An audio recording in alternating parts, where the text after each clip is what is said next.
All right. Big day today. Big day today. I am super excited about what we're going to be talking about today. It is going to be a slightly shorter show than usual, just a little bit because we are going to go see Disclosure Day. It's part of research. It's not something that I really want to see. It's not something my wife, she definitely didn't want to see it. But based upon everything we're hearing so far, I have a feeling that this is going to be a necessity. That this is something that if you are a Bible believing Christian, if you are someone who believes that, it really doesn't matter what you believe about aliens or demons or intradimensional creatures or DARPA or the Chinese Communist Party or whatever you attribute the UFO UAP phenomenon to. This, I believe, is going to be a way of guiding us. This movie is intended specifically to guide us into the direction they want us to head. Now, some will say, hey, this is their way, and Steven Spielberg's kind of saying this is their way of guiding us to the truth, of letting us know, sort of. Now, I am a firm believer that disclosure and that the direction they're taking us is going to be part of the Great Deception that is discussed in the Bible, a delusion that is cast upon the people, that those who are not elect will be deceived almost universally. They'll think that, oh my gosh, and they'll make it to where it can fit into pretty much any faith or religious worldview, whether it's atheist and agnostic or Hindu or Buddhist or even Christian. They're going to make it to where, oh, you know what? And Steven Spielberg actually led with that as one of his premises. This will affect the church, he said.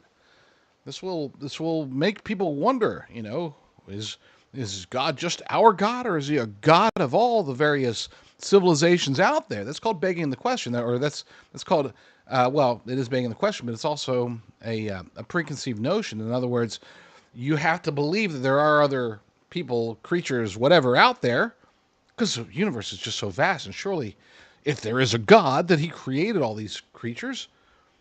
Again, it's begging the question, the logical fallacy, not the way that for whatever reason, modern American English has shifted the meaning of the phrase, but it is a logical fallacy instead of oh well, this begs the question. No, anyway, I'm not going to dwell. It's one of my little pet peeves. Yeah, but they are. He's basically saying, look, go in here, assuming that there's some sort of extraterrestrial, extra dimensional life, and how make it fit into your worldview. And if you're a Bible believing Christian or a Jew or a Muslim or whatever, don't worry, we're going to make it all fit into that. Now, I hope I'm wrong. I hope that I hope it's just a bad movie or a good movie, but not one that's misleading. But there's no reason for me to believe that. That's more of a hope. That's more just leaving that as an opportunity or a chance, since I haven't seen the movie yet. But I will tell you all tomorrow what I think, what I thought about this movie. It's very annoying. I'm already annoyed, and I haven't even seen it yet. It's not a good sign. Not a good sign at all. Welcome to those of you who are new. Appreciate you being here. The JD Rucker Show on every day, Monday through Friday, from noon till whenever. We've done 2 hour shows. We did a little bit over an hour show. I think today's show is probably going to be just over an hour because, again, we're going to go see the movie. I took the earliest possible showing that I could get into, and that's what we're going to go see because I want to get the word out as quickly as possible. Tonight, after the movie, this afternoon, this evening, I will be recording a review of it from a faith-driven angle, a Christian angle, and we will see. Do I say that it's great, go see it, I was wrong? Do I say, oh my gosh, I can now understand why I had the feeling that I should see it? I'm now warning you all, not just to not go see it, or you can go see it if you want, but that here's the worldview that they're trying to push, and I'll try to do so, of course, in a spoiler-free manner, because I'm not big on on movie spoilers. I don't like, let me decide, right? I'll just try to hopefully give people information that they can use maybe to prepare themselves if they are going to see it, or if they're not going to see it, then just give them a reason, more of a reason to not go see it. All right, let's go ahead and get started. Let's play the intro.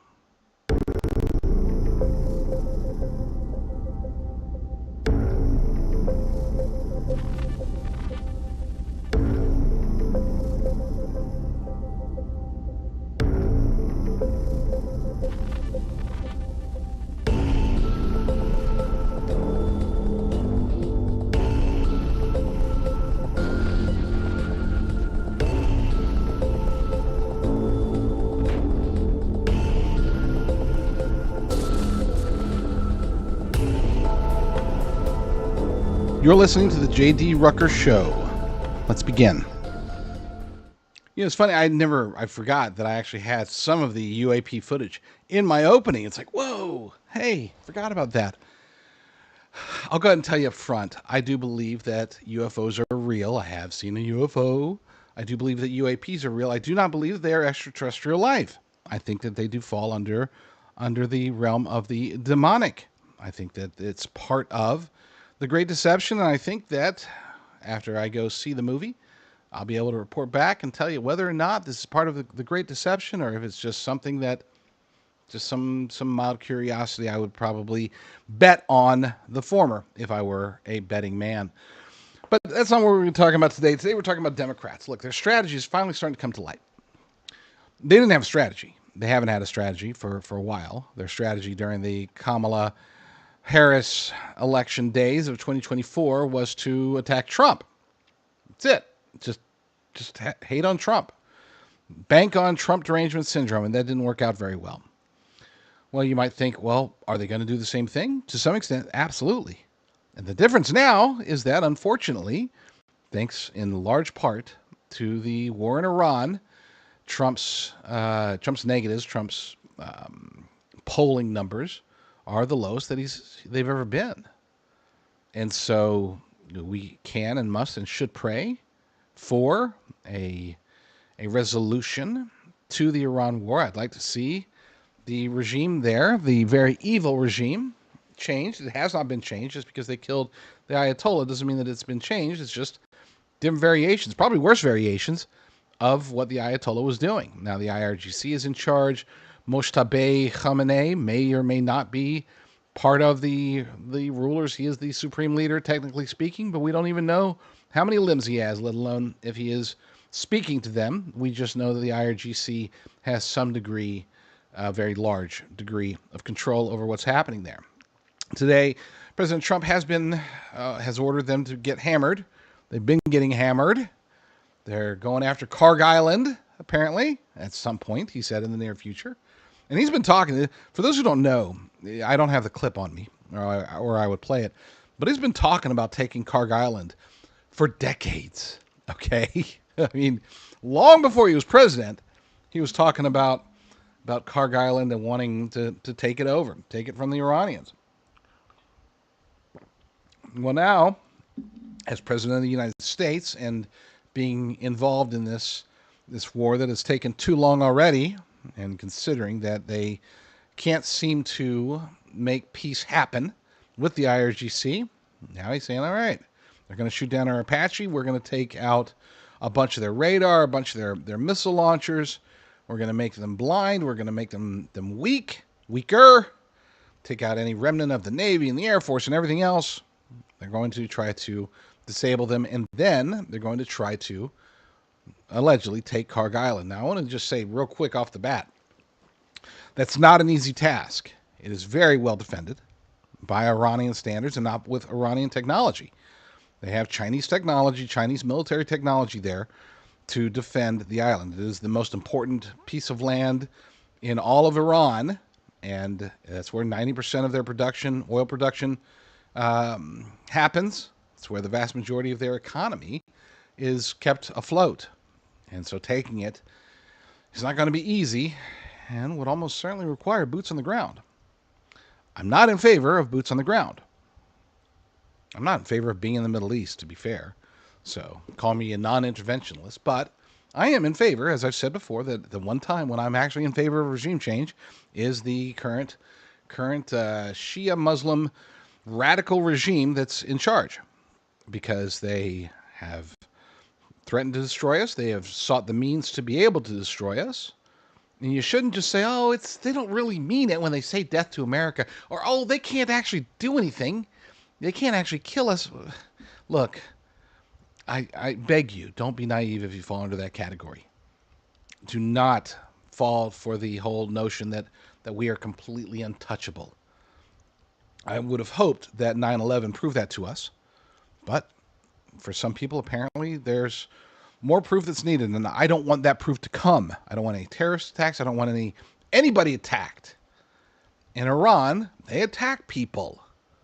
Period. And don't get me started on the whole, "Oh, well, but what about Israel? What about..." Look, I'll have the Israel discussion with anybody some point in the future. Not today. It's not right now. I know that Iran wants to destroy us. They've said so. They've acted in that regard multiple times. I'm going to keep it simple. With that said, I do want the war to end, especially before the election, because that is, what is holding back the president from being super, super, super popular, which he should be. That's it. Just the Iran war, the closing of the Strait of Hormuz, the effects that it's had on the economy, on the gas prices, food prices, effects it's had on our relationship with other nations. The fact that this was the president of pure peace up until the attacks on Iran. Prior to that, he should have won like 15 straight Nobel Peace Prizes. Now, all of a sudden, I don't think he's going to get one because of this. Not that I care. It's Nobel, but I'm just saying. It is what it is.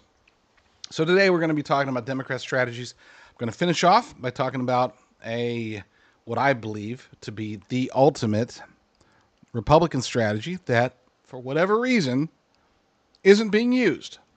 But we are going to talk about the three. I think there's three or four. Three at least, maybe four. Democrat strategies that we'll be talking about, and they're ugly. I mean, they're really, really bad. They're all coming out at once. That's the crazy part.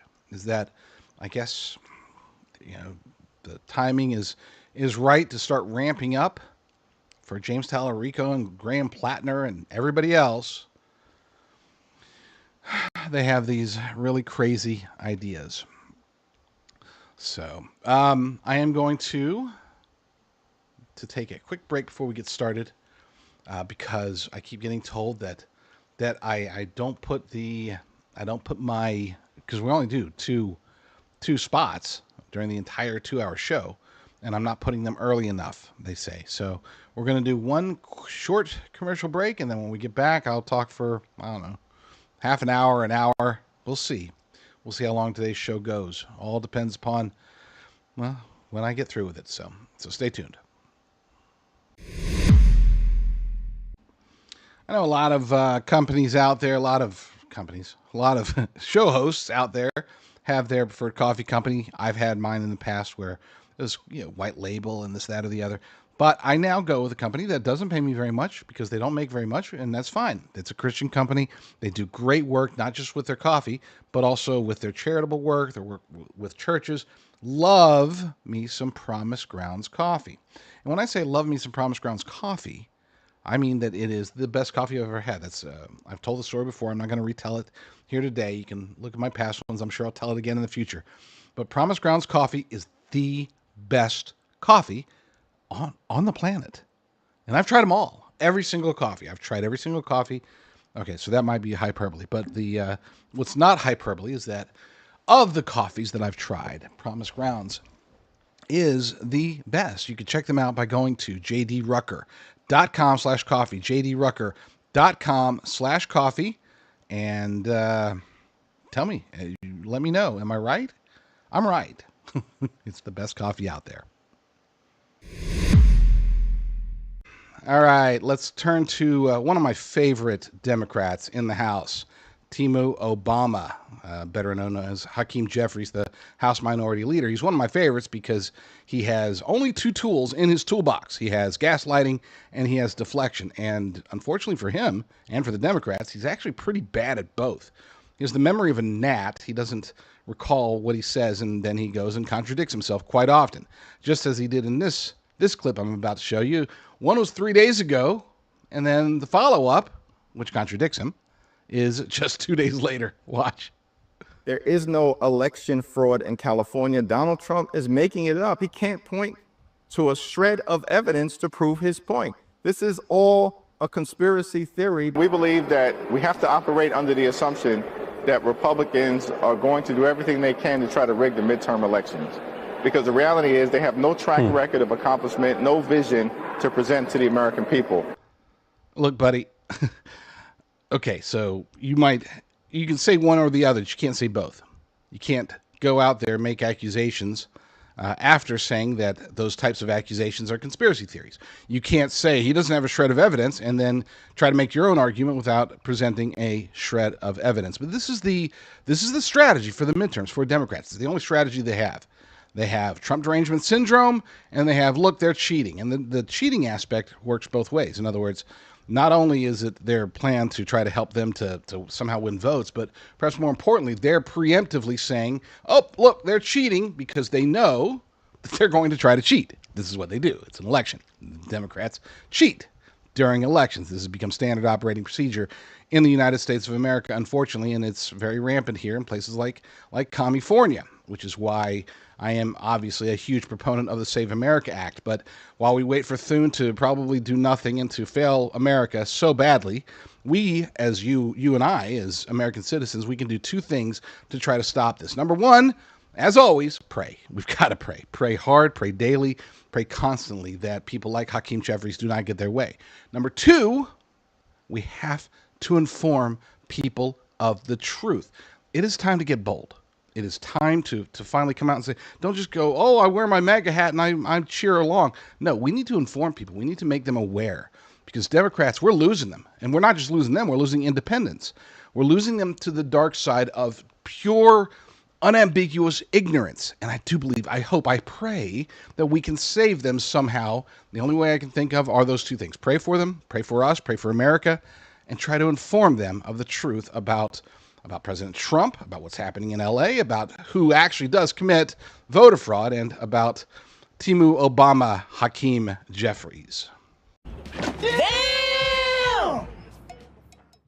You know, California is not the only state where we have to watch for rampant widespread voter fraud. It can happen and appears to potentially be setting up to happen in the state of Virginia. Now, I said very lightly, I'll admit, but I did acknowledge during those elections in 2025 that both Virginia and New Jersey they didn't make any sense. I mean, especially Jay Jones. Jay Jones winning after that scandal. I guess after we're seeing what's happening with Plattner, it is definitely possible that Democrats would much rather vote for a scumbag, potential criminal than somebody who has an R next to their name, even if they're honest. But whatever. Yeah, both Virginia and New Jersey, the results were not what I would have expected outside of voter fraud. Again, at the time, there wasn't nearly the appetite that we have today to discuss voter fraud because, hey, we can talk about it now. President Trump's talking about it. You've got members of Congress hinting at it in their own feckless way. You've got people in California, the rare conservatives, up in arms over it. Spencer Pratt's upset. Steve Hilton is towing the line. He's talking about it, but he's being very careful because he is still technically running for the office of governor, so he can't go out there and be a conspiracy theorist. But hey, those of us who have nothing to lose by being labeled as such, we can talk about it a lot. And they are also talking about it, at least to some extent, over at the Daily Signal. Joe Thomas over there had an article that caught my attention this morning. Bitter harvest. Don't scoff Virginia over California's elections. We're not far behind. And the premise is that, hey, it can happen anywhere. Virginians should not be giggling over the issues that are dogging California's primary results. We could be next. All of the laws regarding mail-in voting and ballot harvesting are in Virginia's law books, too. Former Virginia Attorney General Ken Cuccinelli now president of the Election Transparency Initiative, pointed this out in a visit with me on my radio show. And Cuccinelli said, they have ballot harvesting in California, and by the way, so do we in Virginia. Yeah, I know it's horrible. You know, it's legal in Virginia. Former Governor Glenn Youngkin couldn't get rid of it because he had a Democrat legislature. He went on to say, well, honestly, that's a great question. He was asked, what do we do about it? Unless we want to start trying to use the federal government to impose rules on states we can't win, and I wouldn't recommend that because the other side can do that too. Some people say we should do it because they're going to do it, they being the Democrats, and I'm not in that camp. I do think we should expose all of this. And I've always liked Ken Cuccinelli. I think that he's brilliant, number one. He's a little milquetoast, a little lukewarm at times, though, in my humble opinion. And this is one of those cases. I think they need to be going after, and by they, I mean anybody in a blue state, anybody in a state where the atmosphere, the environment is, the system is designed to allow legalized voter fraud, because that's really what it comes down to. It's not the illegal stuff. That's one thing. That's a different beast, and that's something that we can attack with the laws on the books for the most part. But what's happening in California, what can happen in Virginia, what can happen in other states, is this concept of ballot harvesting without any true oversight. You know, Virginia, they don't actually let the poll watchers or the ballot count watchers in the rooms. They can only see them from a distance. They can't actually see what they're doing, okay, the people that are counting the votes. All they can do is watch from a distance. They can verify, yep, he opened an envelope, and he looked at the ballot and he put it in the machine. That's all they can do. They can't actually look at the ballots. They can't see what's going on. They can't see where the envelopes are coming from. They can't see if the signatures are actually being verified. They can't see anything. All they can see is, yes, counting is happening, which of course does nothing. What's the point of even having anybody there at all? And all of these programs, whether it's the ballot harvesting, which I'll talk about here in a second, or the mail-in voting, or the delayed and extended and whatever, however you want to classify it, the vote counts that last for days, weeks, months, all of that is conducive to voter fraud, to betraying election integrity. And there's a reason that it only happens in blue states. There's a reason why they are so desperate to allow for voter fraud, because they want to cheat. Now, does that mean they cheat 100% of the time? Well, actually, yes, but it's comes in degrees. They might cheat a little bit all the time. And to be fair, there are Republicans that cheat as well. I don't want to make it sound like, oh, this is a one-sided gig. But let's face it, the lion's share of election shenanigans happen in blue states and happen in areas, even in red states, they do happen in areas where, I don't know, maybe if they have control over one major area like Fulton County or someplace like that, they can actually sway entire statewide votes in their favor based upon just one little district, or in that case a huge district, but one area where they have voter fraud rampant. Don't think that what's happening in California is a one-off, and don't think that if you're not living in California that you don't have to worry about voter fraud. It's blatant out here because it has to be, because we have such a huge state. Number one, population-wise, we have the state itself is huge. Number two, the radicals that they're trying to push are the radical radicals. It's not like trying to win Democrats over Republicans. They're also trying to win Democrats beating their fellow Democrats. This is why the state legislature is so radically leftist. I mean, you have full-blown Marxists across the board in the state legislature. They're trying to push for full-blown Marxists across the board in the as representatives in the U.S. House and Senate. There's a funny misconception.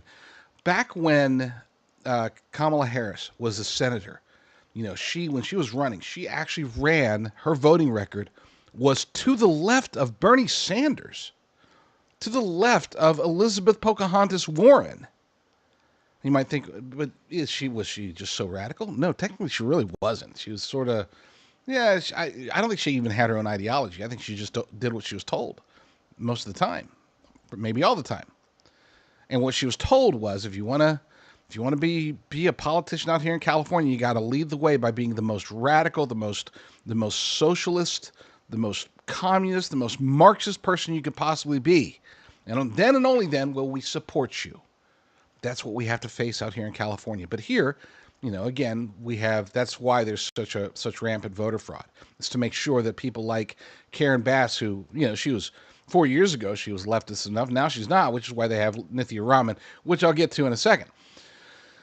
But but in other states like Virginia, they try to hide still behind being moderates, and they're really not. Abigail Spanberger is not a moderate. Jay Jones is not a moderate. These people that are running the state are radicals, but they had to run as moderates, which once again, this is why they have to control the elections. If you are in a blue state, you should probably leave, but not all of us can. Hey, I'm in California. I can't leave, so I get it. If you can't leave, then do whatever you can to try to get your state legislatures to engage more in voter integrity, election integrity. Is it a long shot? Yeah, but I mean, we got to do something. We can't just continuously wait for the feckless GOP to do something in the Senate. Not to mention that won't affect the Save America Act will only affect federal elections. It won't affect local elections, which have far more influence over your lives. Okay, your sheriff has more influence over you than your president. Your district attorney has more influence over you and your life and the lives of your family members than the Attorney General of the United States. These are things that for whatever reason, many Americans have seemed to have forgotten. We need to remember that, and we need to get truly serious about hammering them. I wish I knew how. I mean, I wish we could just go to the media and say, hey, look, but the media's on their side.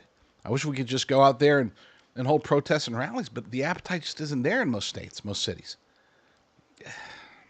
I'm at a loss. I like to talk about strategy. This is one of those opportunities and where, yes, we definitely need a strategy. I just don't know what it is. There's one thing that I've discussed in the past, and maybe this is the only path forward. Somebody who really wants to save their state, whether it's California or Virginia or New York or Massachusetts or Maine or anywhere else, if they've got the resources, they got the money, don't donate to politicians. Don't donate to super PACs. Don't get engaged in the, if we raise enough money for this candidate, they're going to win. You need to put your money into more grassroots efforts, perhaps even forming organizations at the local, county, and state levels that can promote the concept of getting voter fraud out of the way. It is rampant here in the United States. It is ugly, and it needs to stop. We can't sit around and wait for politicians to do it. It's up to those who have the gumption and the resources to make it happen. So if you're a rich guy, a rich girl out there, and you want to make a difference, go after voter fraud in your state. You may actually make far more of a difference than you realize. So you're telling me there's a chance? Yeah! I'm old enough to remember when Jim Carrey was still funny. Speaking of Nithya Raman, though, there was an article we have posted over at patriot.tv that speculates about the two beneficiaries. There wasn't just one. There was two beneficiaries of the massive, widespread ballot harvesting, late harvesting ballots, mail-ins, whatever, the extended count in California. And it's worth noting because we say, it's all for Raman. There's two misconceptions, I think. But first, let's go to the article.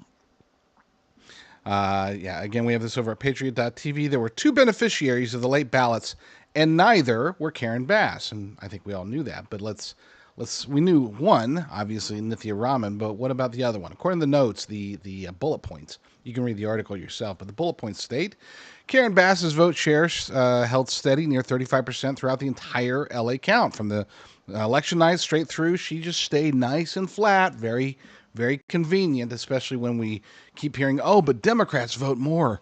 Okay, well, why didn't her Democrats vote more? Why did it lean towards Nithya Raman so much? Then, the second part of it, of course, we know that she won, but there's another beneficiary, and that is the county of Los Angeles, to be fair. The county of Los Angeles itself Measure ER was losing. It's a half-cent county sales tax that's projected to raise about $1 billion a year, which is very convenient considering that the budget deficit in Los Angeles is around $200 million. Okay, well, cool. Done. Got that fixed. Sure enough, around 148,000 ballots remain, so it's possible. I mean, it's got a razor-thin lead. It's like 50.4%, but I think we all know how that's going to end, considering that it was losing clearly on election night, and now all of a sudden the saving grace for LA to keep spending money like a drunken sailor, yeah, it's almost certainly going to happen. Election analysis attribute the late surge to Democrats holding their mail ballots while deciding the governor's race, but I would counter that one very clearly. Just because the Democrats are trying to decide, you would think that if they're going to vote the lion's share to Nithya Raman, well, then that should have meant that the Tom Steyer should have skyrocketed because he was the closer radical than Javier Becerra. But no, Becerra actually moved up. How did Karen Bass stay steady, but Javier Becerra moved up, and yet Tom Steyer still lost, and yet Nithya Raman won, and Measure ER, the tax hike that nobody wanted, except for LA politicians, that passed too. Sure seems awfully coincidental. Crazy stuff. We'll get back to that. Let me tell you the big. We'll even forget about the rest of it. Let's just go to the straight up conspiracy theory here that I think is 100% correct. We'll say 98%. 98% correct. And it's the theory that, they're not trying to help Karen Bass. They're not trying to just defend, it's a Democrat, one way or the other. I don't think that was the purpose of trying so hard to get rid of Spencer Pratt. And I know this is going to make a lot of you upset for me to say this, but let me just say it up front. They didn't fear Spencer Pratt. Okay, not in the general election. It's not like, Nithya Raman voters, these people that are voting for a radical, far, far left Marxist, member of the Democrat Socialists of America, we couldn't get our Marxist, so let's go ahead and pick the more conservative of the candidates. It's not like Nithya Raman's people are going to be like, I guess it's Spencer Pratt then, because we just hate Karen Bass. Maybe those who lived in Pacific Palisades, maybe they might feel that way, but the vast majority of Raman voters were not going to vote for Spencer Pratt. I know what you're thinking about. Oh, no, Spencer Pratt was doing so well. He was the populist. He would have won. He totally would have won. They're just trying to protect Karen Bass. No. Sorry, I don't want to piss all of you off, but I'll just go ahead and say it. Spencer Pratt's chances of winning on election night, winning the general election, if he was one of the top two, was probably about 10%. Okay. Could it have gone up? You betcha. And there was a chance that it would have gone up because of whatever. Good campaigning. He's a very good campaigner. Good or bad news for Karen Bass, an October surprise of some sort? Yeah, sure. Okay, so it could have gone up from 10%, but it was very unlikely that in a city that has 19% of the voter base registered as Republicans, that he was going to be able to defeat the incumbent Democrat, even one as awful and unpopular as Karen Bass. The Nithya Raman voters, the lion's share of them would have gone to Bass. Sorry. Sorry to burst your bubbles. And then you're like, well, then why, if they weren't scared of Pratt, then why put out so much effort to get Raman in there as the number two? The answer is they want Raman to be the number one. This wasn't about protecting we got one way or the other, we get a Democrat. That's a very small part of it. The bigger play here is that they want Nithya Raman to be the mayor of Los Angeles. This isn't just about protecting Democrats. This is about taking, because Spencer Pratt voters are not going to, a lot of them, especially the Democrats, were voting for Spencer Pratt because he represented change. They're voting for Spencer Pratt because Karen Bass has been a disaster. They weren't going for conservative versus leftist. They weren't going for Republican versus Democrat. They were going for somebody other than Karen Bass. And that somebody in this case is Nithya Raman. She was at 20% on election night.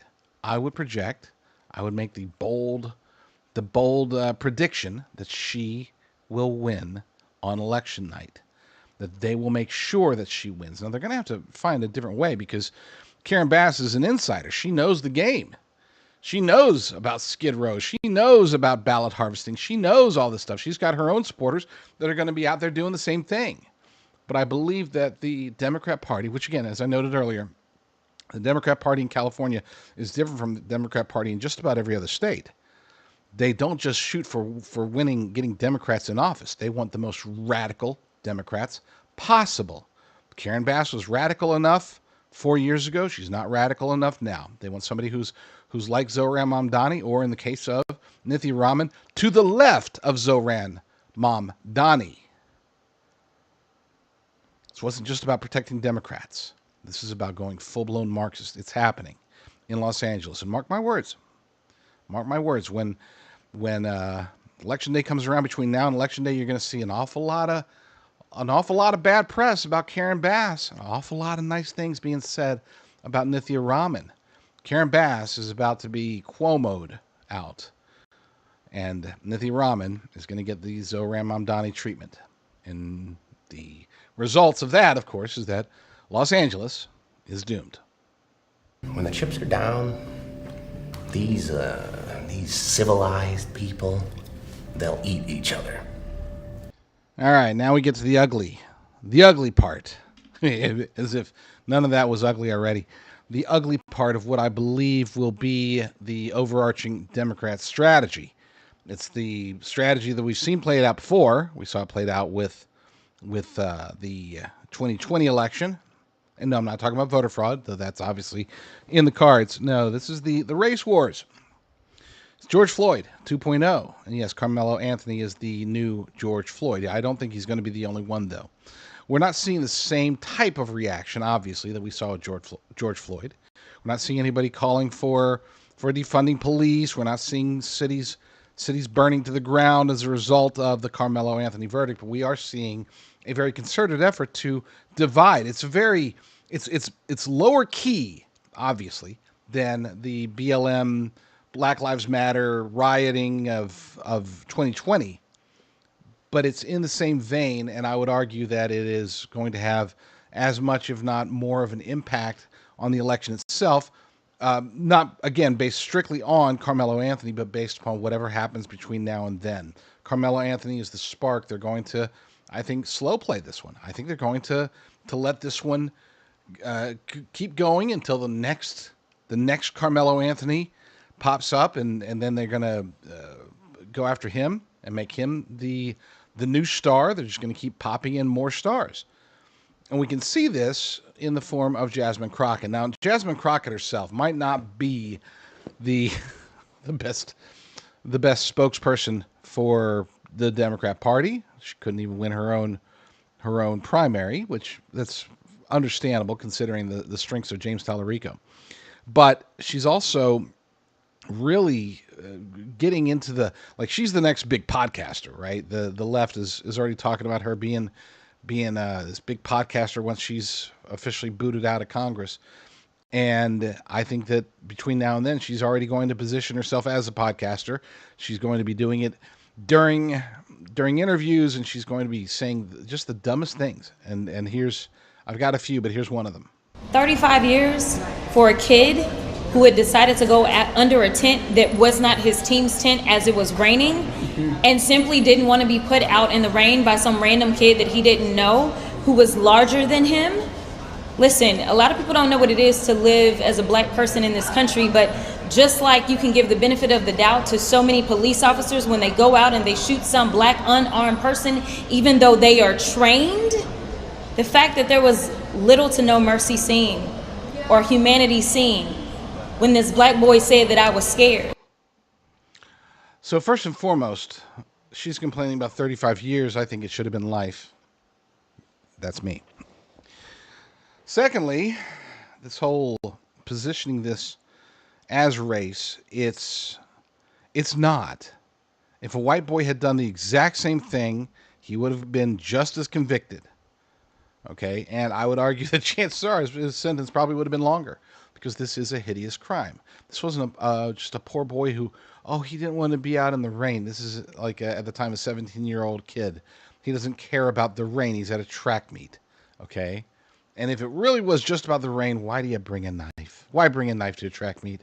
Like all of the facts about this are very clear, and yet here we are. We're seeing a very loud. I believe it's a minority of black people who feel this way, but it's an extraordinarily loud minority. And they're seeing how it plays out, and it's playing out a little bit, probably about as well as they would have expected. Now, I think that they're going to try to foment this type of race war, very similar to George Floyd, but again, not as concentrated, not like all packed into one thing. They're gonna do more of a like Chinese water torture style on us, on Democrats, on the leftists who are easily outraged over things they shouldn't be outraged about. And it's not just about race either. This, of course, in this case, they're starting with the, if you're black, then you have to be supportive. You have to be supportive of Carmelo Anthony. No, that's not true. And I would argue that a vast majority of black Americans don't feel that way. They're not sitting there thinking, oh my gosh, Carmelo Anthony, free him. No, he committed a crime. He killed a person. He did it in a way that deserves 35 years minimum. I would say, again, it should have been longer. But this is the strategy. They're going to try to turn the United States into a race war. I want to be clear about something. This isn't just an election strategy. A lot of them, the power players in the Democrat Party, they think of it as an election strategy, but this really is a globalist elite cabal strategy. This is a powers and principalities strategy. They want us at each other's throats. They've always wanted that. They've been talking about it and echoing that sentiment for decades. I forgot the guy's name. The Russian guy who basically, he in the 80s, he was describing exactly what we're seeing today. He was even describing the steps that led up to exactly what we're seeing today. This started long ago. We go all the way back to the birthplace of cultural Marxism. Okay, you can go back to the Frankfurt schools. That's really where it starts. It wasn't with true, full-blown Marxism. The thing was way too small. It failed because they didn't take into account the cultural aspects of it. They looked at it as the us versus them, and they didn't realize that most of the us wouldn't be with them or with the. I'm saying it wrong, but you get the idea. They didn't realize that freedom actually has a whole lot more appeal than Marxism to those who are under it. Now, where Marxism has a great appeal are the people at the top, and they're trying to figure out how to get that through to the people at the bottom, the voters, the minions, the useful idiots, and the way that they were able to determine as the best way to do it is through cultural Marxism, which is why, again, I point to it was always on a rise, but it had a nice steep bump once Barack Obama was put into office. He was put into office specifically for that purpose, to plant the seeds of cultural Marxism that led to the wokeness, the DEI, the stupidity, the race wars that we're seeing today. Prior to Obama, if you were to go back to the even the Clinton years, really, Clinton years, the whole race wars thing wasn't much of a thing. Okay, sure, you had OJ, you had what's the name, Rodney King. And those resulted in a lot of outrage, but they weren't perpetuated, and they were reconciled relatively quickly. Now we have this sustained degree of full-blown absolute racism, and it's racism against white people, especially straight white people, especially straight white male people. This was intentional. This was to take us and force even those of us who have no interest in being part of this war, this internal conflict in the United States of America. We either get involved to defend our own territory, or we get overrun by it. That's what they wanted. So again, the point I'm trying to make here is that yes, this is beneficial for the Democrats. But that's not the ultimate goal. The election is not the ultimate goal. The election is a fringe benefit. The election is a way to juice many Democrat leaders into thinking, oh, okay, so this isn't going to destroy America. It's just going to help Democrats get power. We're for that. And then later on, when they realize, if they ever realize, that they participated in helping towards the destruction of America, they might regret it. They might not. They'll probably blame somebody else. They might embrace it. They might be like, hey, yeah, cool. America was bad anyway. Too imperialistic. Carmelo Anthony, with the help of all the race baiters out there, including now Jasmine Crockett, Carmelo Anthony represents the beginning of what I believe to be a sustained race war, starting here, and it's going to continue beyond the election. The election itself the Democrats will likely benefit from it in some form or fashion. Now, I say this, let me be clear. I'm saying this as if it's a foregone conclusion. It's not. We can fix this. Okay, this isn't one of those, oh, it's done, there's nothing we can do. No, we just need to fight it with the truth. You know, what do I always say? Two things: pray, truth. Pray, truth. We pray through it, always, and we spread the truth. And the biggest truth that you can push out there when people are talking about, man, you know, all these people, and it doesn't matter who you're talking to, by the way, left, right, because this cuts in both directions. On the left, be like, man, all these people are supporting Carmelo Anthony. Maybe there's more to it. Maybe Jasmine Crockett's right. Maybe he was just scared and he didn't want to be in the rain. No, he brought a knife to a track meet. He was asked to leave multiple times, 15 times. If there was a minor altercation, it wasn't even in the same realm as, he feared for his life, so he decided to pull out a kitchen knife from his bag. And I don't think that he feared for his life. I think that he went there with the intention of provoking and then getting quote unquote provoked in a way that allowed him to stab a white boy.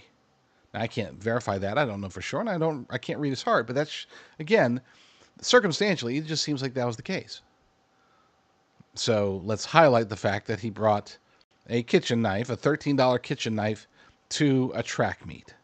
And he decided, you know, for a guy that's scared, why is he more scared of the rain, or is he more scared of you know, whatever, getting provoked? Convince them any way you can that that's not what it is. And then on the other side, let's say you're on the right, you're talking to conservatives. You're like, oh my gosh, I can't believe that there's all these black people that are siding with him. This just goes to show what I've always been saying. No, don't entertain that either. Okay, this isn't about, let's make this about white versus black. It's not. It's about one stupid kid killing an innocent white boy. But beyond that, it's about a very tiny but loud minority of black people that are supporting Carmelo Anthony. And they might even come out with some statistics or some survey that shows, oh my gosh, according to this, 32% of black people favor it. And I'm not buying it.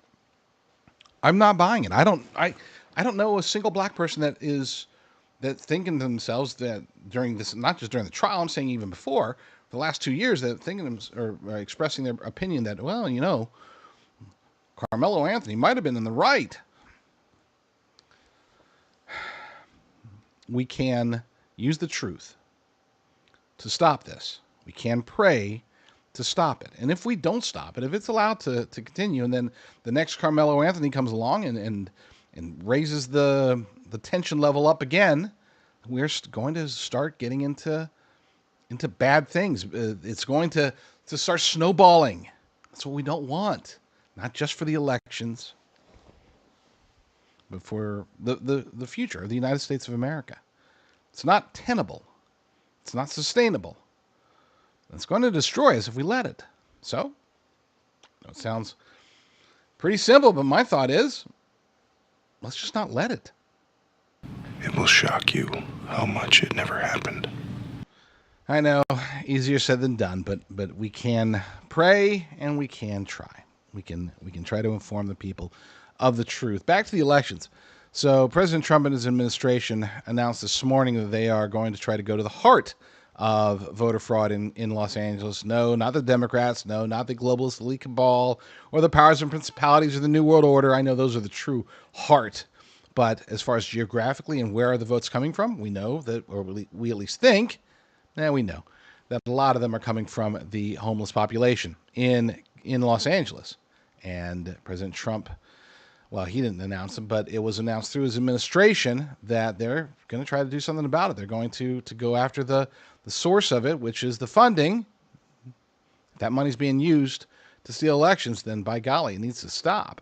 The department is cutting off tens of millions in federal funding from LA's homeless program over what it calls mismanagement and lack of safeguards against potential fraud. David Splint live with the Justice Department. Hi, David.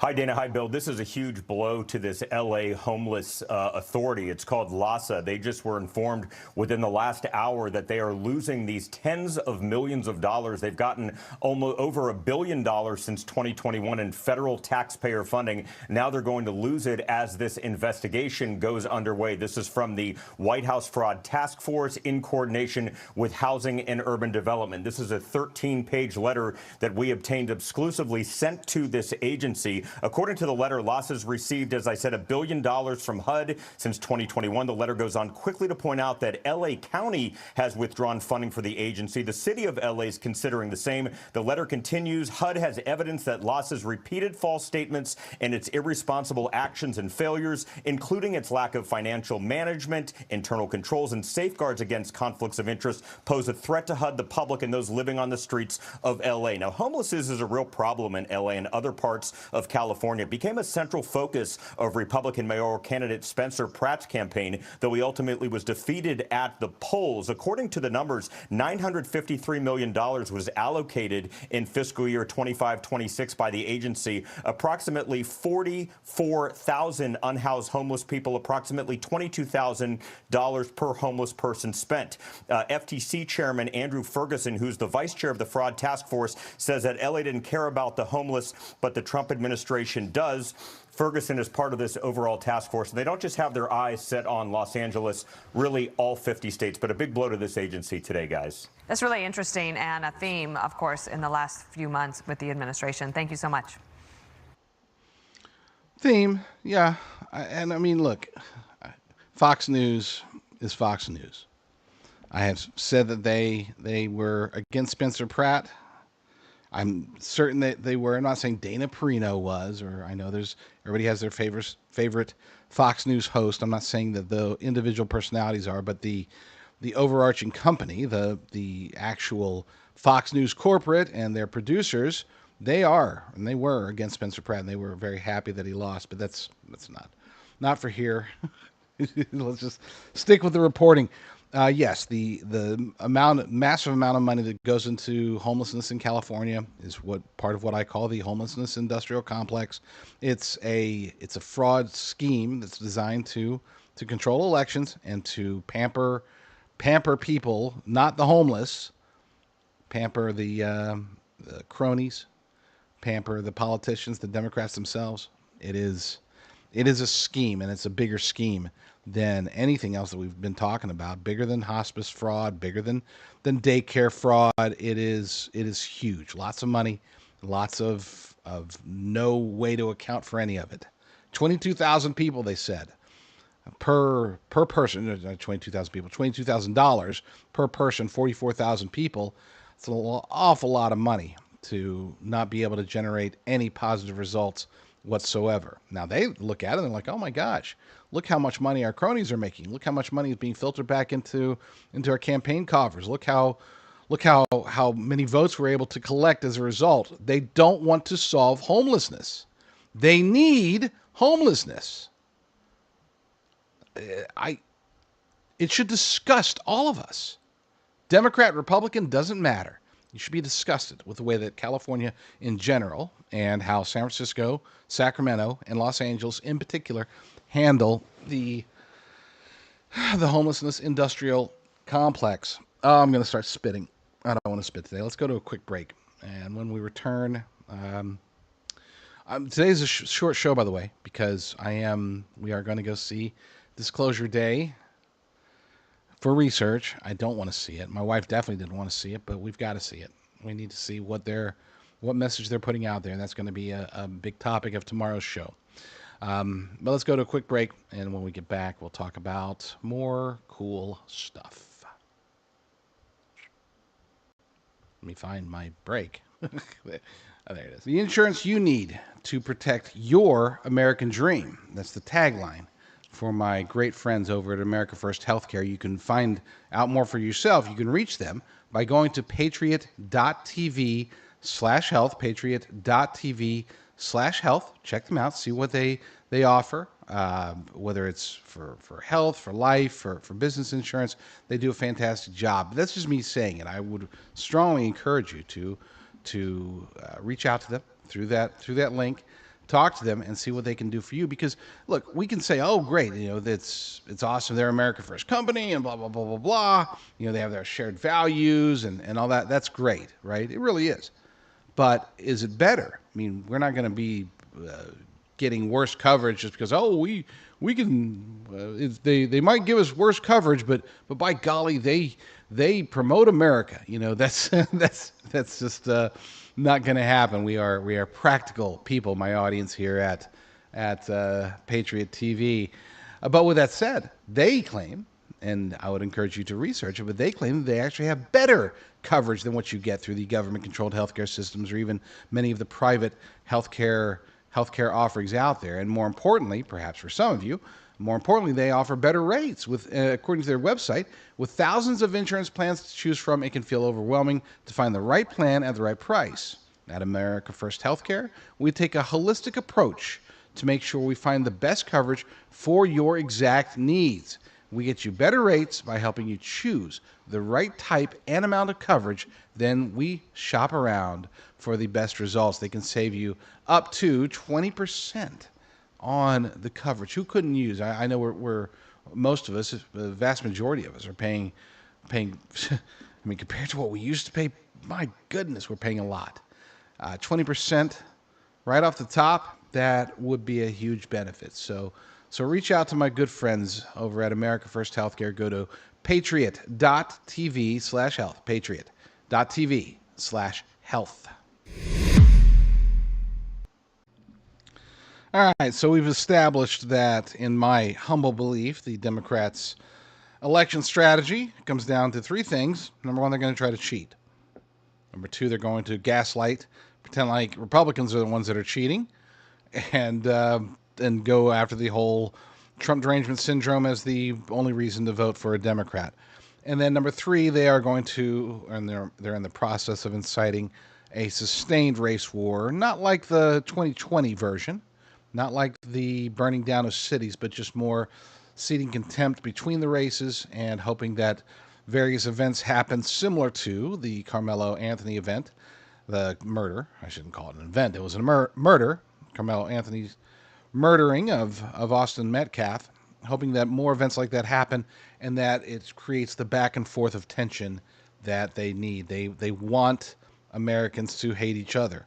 And again, I feel that they think, many of them, on the Democrat side, think that it's a strategy that benefits them electorally, and that's all they focus on, not realizing, perhaps, some of them I'm sure know about it, but a lot of them don't realize that they're just useful idiots that are promoting all this stuff for the sake of taking down the United States of America. Again, I wouldn't put it past any of them to be fully aware and to still want to do it. That's the state of the Democrat Party today.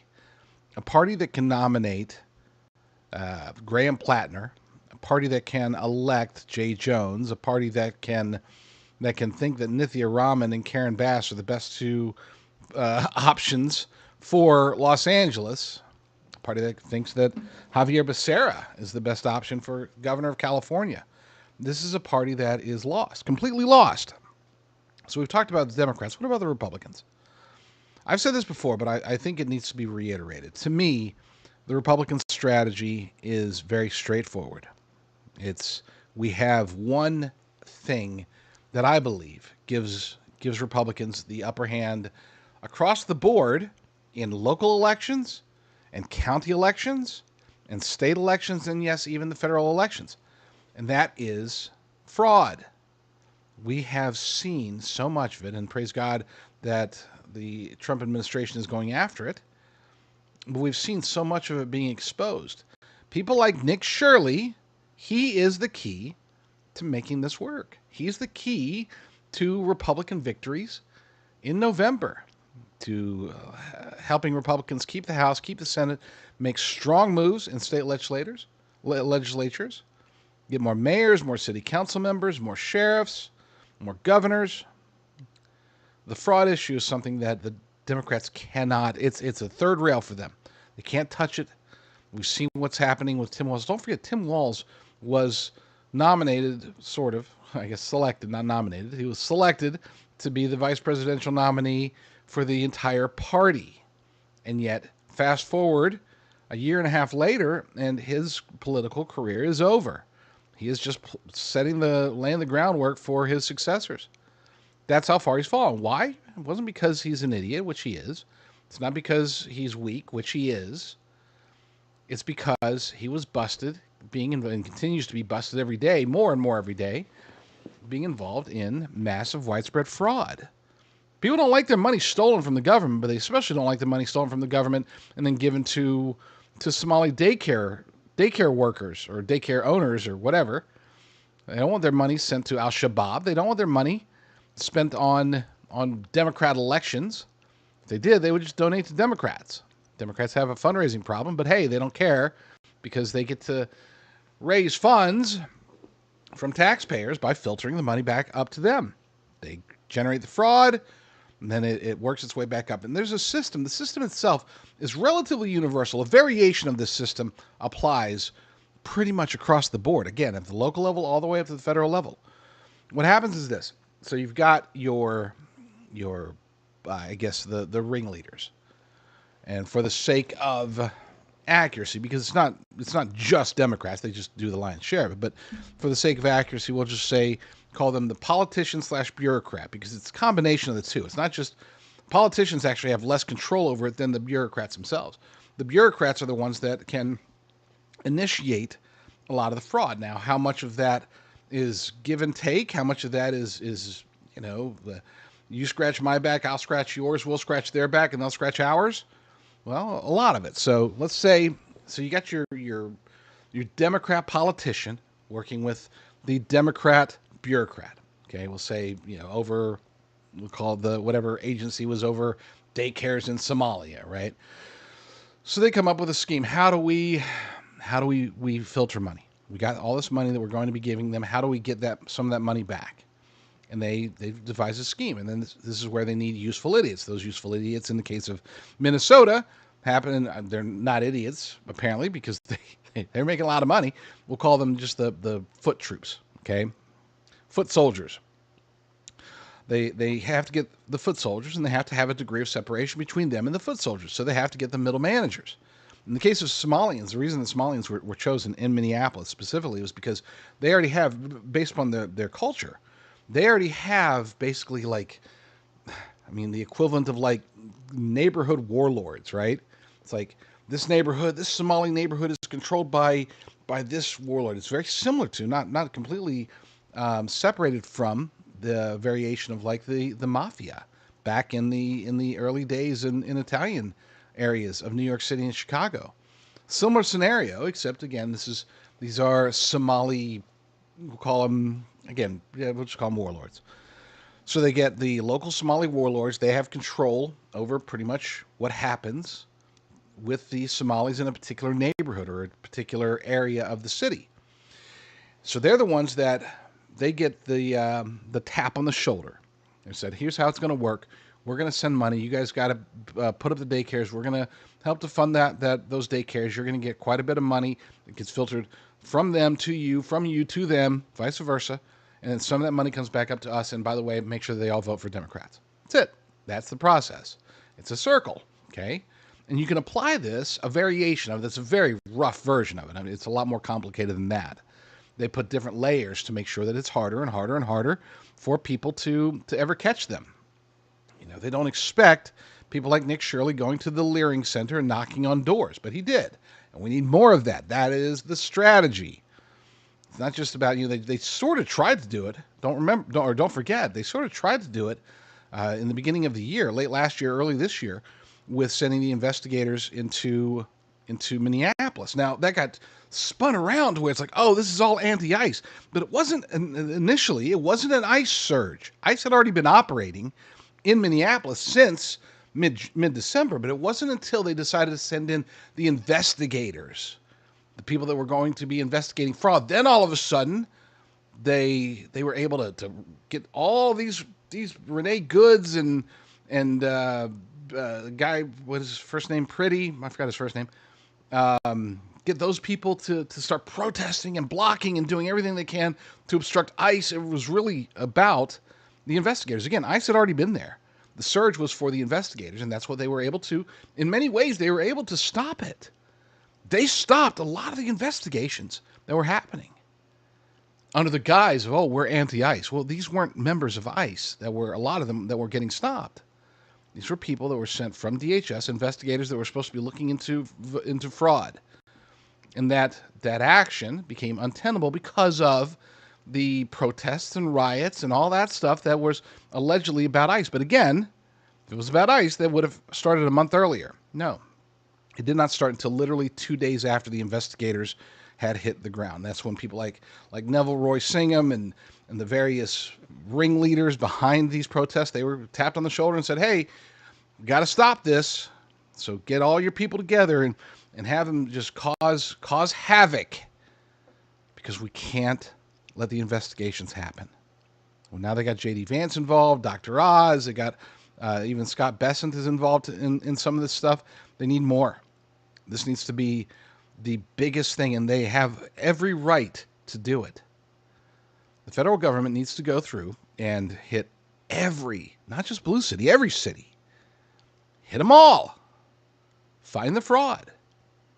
Check it at the county level. Check it at the state level. Start saving the people money. Boy, I know that there's going to be some people that they're able to mobilize to try to stop it. These are people like, no, we must have the fraud. Of course, they won't say those words. All they'll say is, oh, according to this, we just got Venmo'd, and so we're supposed to go here and protest Trump or no kings or anti-ICE or whatever. It's disgusting, but it requires a tremendous surge from the federal government and from state governments.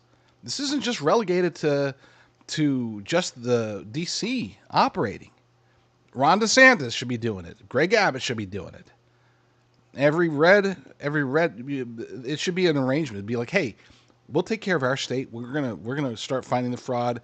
We're gonna get investigators going. We're gonna get journalists going, real journalists like Nick Shirley, not like Scott Pelley or anybody like that. Get real people out there looking for this stuff, and we're gonna find it. We're gonna uncover it, and we're gonna stop it, and then use that. Use that for the elections. Because once you start peeling back the layers, once you start uncovering a lot of this stuff, you're going to find a whole bunch of D's next to names of the people that are perpetrating it. Again, it's not going to be universal. There will be Republicans that are involved. So don't think that this is just a one-sided gig, but it's mostly, vast majority, runs through the Democrats.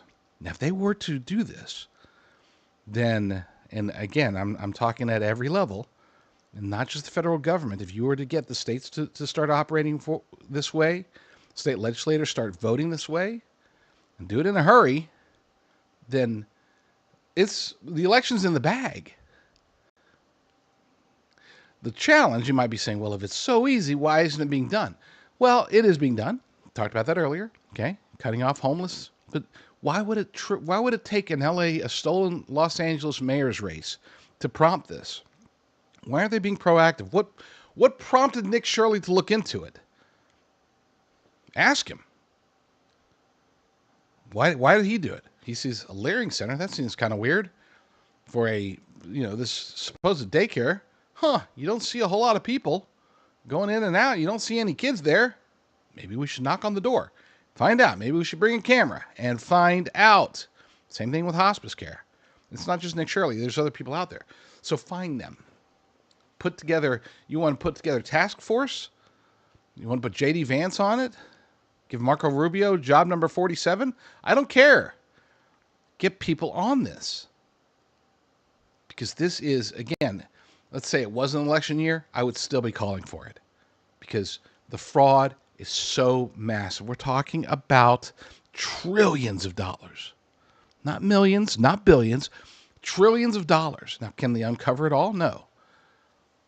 But combine basically Nick Shirley style people with Doge style people, get it at every level.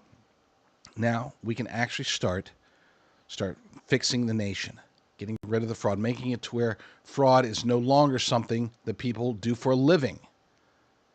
Far too many Americans are living off of fraud at every level. And it needs to stop. And oh, by the way, being a midterm election year, this would also dramatically, incredibly, aggressively help Republicans win the elections across the board. So, why isn't it being done? I don't know. Maybe it will. Maybe they're thinking they're doing it. Maybe J.D. Vance is enough. Maybe they are doing it, and I just don't know about it. But that, to me, is the winning strategy for the Republican Party in 2026, and it's the winning strategy for America forever. Stop fraud. Spend our money on real things. Stop taking as much money from us. Preferably don't take any money from us. End taxes altogether. And then maybe we can have a nation again. Lord willing, I will be back very soon with another episode. But in the meantime, you all stay strong, stay safe, and God bless.